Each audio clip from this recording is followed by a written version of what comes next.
दोस्तों, हमारा और हमारी समाज का अंधविश्वास से बहुत गहरा नाता है। जैसे यदि आप किसी कार्य के लिए घर से निकलते हैं और उसी समय कोई बिल्ली आपका रास्ता काट जाए, तब आप यह सोचते हैं कि आज कुछ न कुछ तो बुरा ज़रूर होगा, क्योंकि आज बिल्ली ने मेरा रास्ता काट दिया।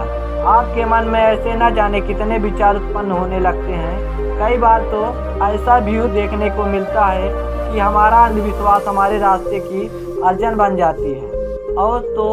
और हमने कई बार ऐसी बातें भी सुनी होंगी कि सुबह सुबह मैंने उस व्यक्ति की शक्ल देख ली जो बहुत ही पनौती है। उसकी शक्ल देखने के बाद सारा दिन खराब हो जाता है।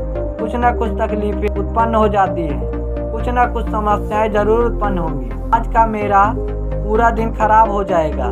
अब यहाँ पर समझने वाली बात यह है कि बिल्ली के रास्ता काटने या उस व्यक्ति की शक्ल देखने के कारण आपका पूरा दिन खराब हो या ना हो, आपके जीवन में तकलीफ उत्पन्न हो या ना हो, लेकिन आपकी इस सोच के कारण आपका वह दिन अवश्य ही खराब हो जाएगा। इस बात को साफ और स्पष्ट तौर पर समझने के लिए मैं आपके लिए महात्मा बुद्ध की जीवन की एक छोटी सी कहानी लेकर आया हूँ, और यह कहानी आपको सभी अंधविश्वासों से मुक्त करा देगी। आपको इस कहानी के माध्यम से ये समझ में आ जाएगा कि अंधविश्वास आपके जीवन पर कितना गुना प्रभाव डालते हैं या आपके जीवन को किस तरह से बर्बाद कर देते हैं। ये कहानी उस समय की है जब महात्मा बुद्ध नहीं बल्कि सिद्धार्थ थे। जब वह अपनी शिक्षा ग्रहण कर रहे थे, शिक्षा पूरी होने के बाद गुरुकुल में एक प्रतियोगिता का आयोजन किया गया था। यह देखने के लिए कि गुरुकुल का सबसे होनहार सर्वश्रेष्ठ विद्यार्थी कौन है, और गुरुकुल सिद्धार्थ के महल से ज़्यादा दूर नहीं था, क्योंकि राजा सुद्योधन, जो कि सिद्धार्थ के पिता थे, उन्होंने गुरुकुल महल के पास ही बनवाया था, जिससे कि सिद्धार्थ महाराजा की आंखों से दूर न रहे।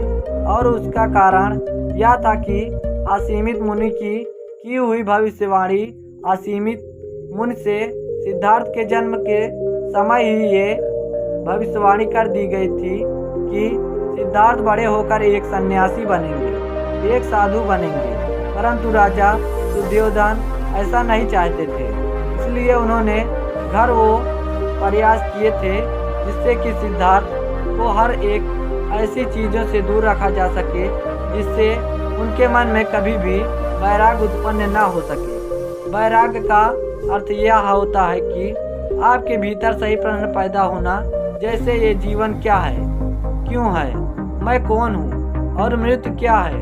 गुरुकुल की शिक्षा पूरी होने के बाद जो प्रतियोगिता आयोजित की गई थी, परीक्षा की तिथि और वह दोनों ही अब निर्धारित किए जा चुके थे। सभी विद्यार्थी अपने अभ्यास में जुट गए थे, क्योंकि हर एक विद्यार्थी गुरुकुल का सर्वश्रेष्ठ वह पद पाना चाहता था। लेकिन इस प्रतियोगिता के केवल दो ही प्रबल दावेदार थे, पहला सिद्धार्थ और दूसरा उनके बड़े भाई देवदत्त। गुरुकुल में हमेशा उनके बीच प्रतियोगिताएं होती रहती थी, लेकिन उसी के साथ साथ उनके भीतर तनाव, अहंकार, क्रोध और लालच जैसे विकार भी उत्पन्न हो रहे थे। देवदत्त को ये सभी विकार उनकी माता से मिलती थी। उनकी माता सिद्धार्थ से घृणा करती थी, जिस कारण धीरे धीरे देवदत्त भी सिद्धार्थ से जलने लग जाते हैं, उनसे घृणा करते हैं। उन्हें किसी भी कीमत पर वो जीतता हुआ नहीं देखना चाहते थे।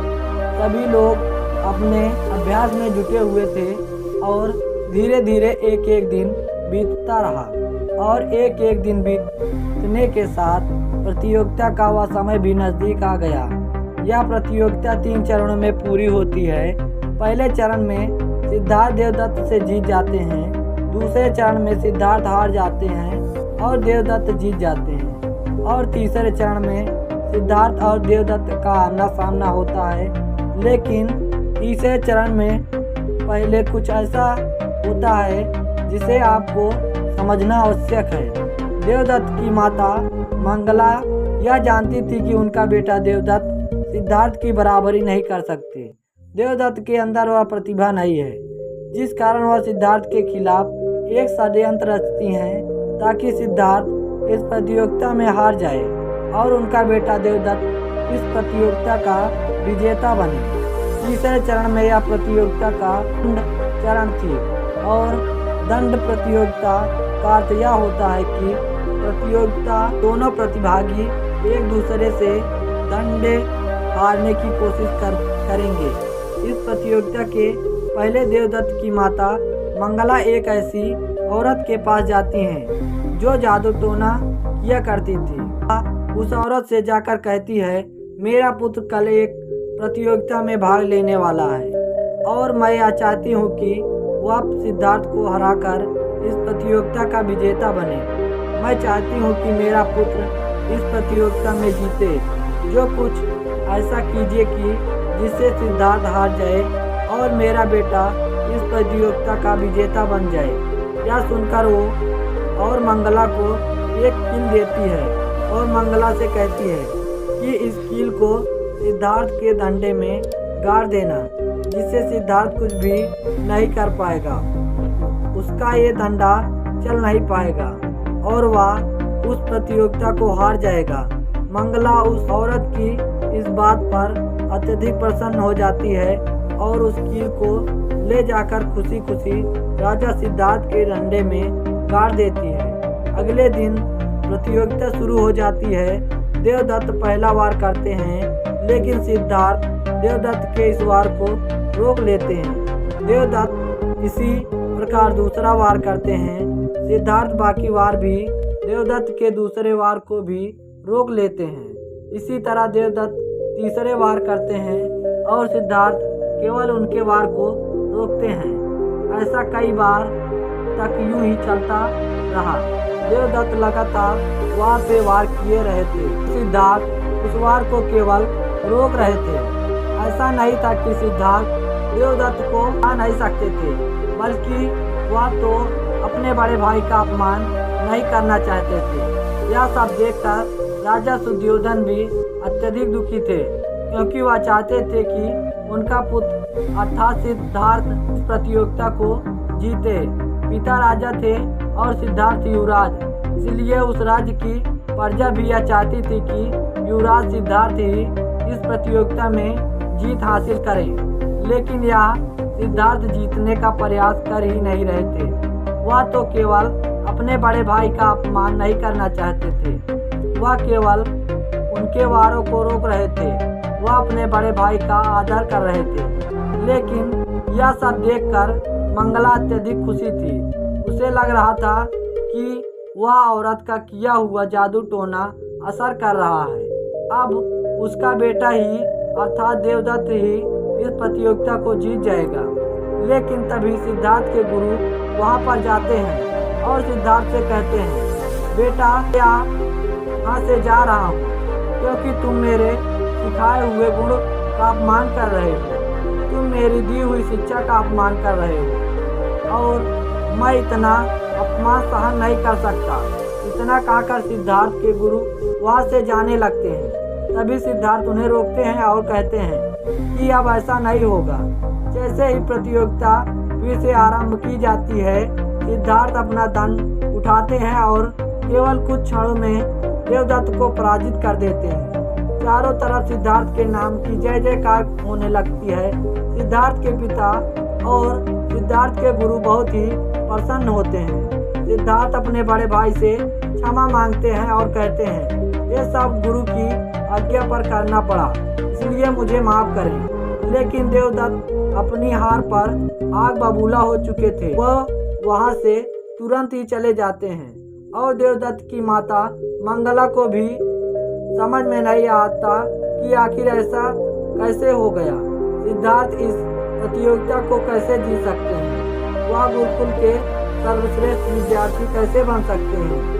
इधर वह सोच ही रही थी कि तभी वहां पर विद्यार्थी को सिद्धार्थ को गुरुकुल की सर्वश्रेष्ठ घोषित कर दिया गया। दोस्तों, क्या आपको पता है कि ये जो अंधविश्वास है ये किसी का आधार पर काम करता है? इस रास्ते पर हम जाते जाते रुक जाते हैं कि बिल्ली ने रास्ता काट दिया। उस रास्ते पर न जाने आज से पहले कितनी बिल्लियों ने रास्ता काटा होगा, लेकिन आपने उन्हें देखा नहीं, इसलिए वह रास्ता सही है।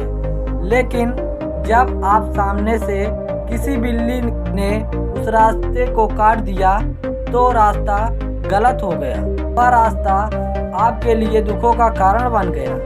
वहीं पर जब आपने यह देखा नहीं होता बिल्ली ने रास्ता काटा है या नहीं, तब आप बड़े ही आसान से उस रास्ते को तय कर लेते और आप साथ कुछ नहीं गलत होता। यदि सिद्धार्थ भी देख लेते कि उनके डंडे में और कोई ऐसी कील चुभी है जिससे उनको हानि पहुंचाने वाली है, जिससे वो इस प्रतियोगिता को हार सकते हैं, तो शायद उनके मन में भी यह बात बैठ जाती और वो भी कोशिश करने के बावजूद हार मान लेते, परंतु इस बात से बिल्कुल अनजान थे, इसलिए इस प्रतियोगिता को आसानी से जीत सके और अपनी प्रतिभा दिखा सके और गुरुकुल के सर्वश्रेष्ठ विद्यार्थी का पद भी पाने में सफल रहे। लेकिन यहाँ पर एक बात और समझने वाली है, अंधविश्वास पर विश्वास न होना भी अंधविश्वास हो सकता है और ऐसा होना भी गलत है, क्योंकि ऐसी स्थिति में हमारे मन में एक तरफ डर होता है और दूसरी तरफ हम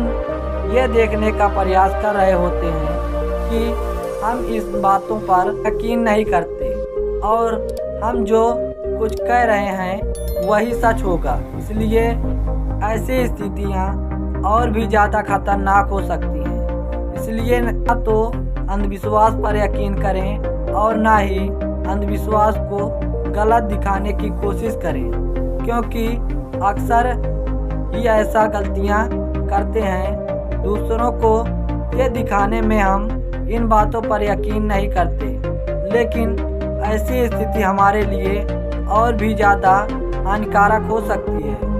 इसलिए ना तो अंधविश्वास पर यकीन रखें और ना ही अति पर। दोस्तों, हमें विश्वास है कि आज की ये कहानी आपको अवश्य ही पसंद आई होगी। जय हिंद।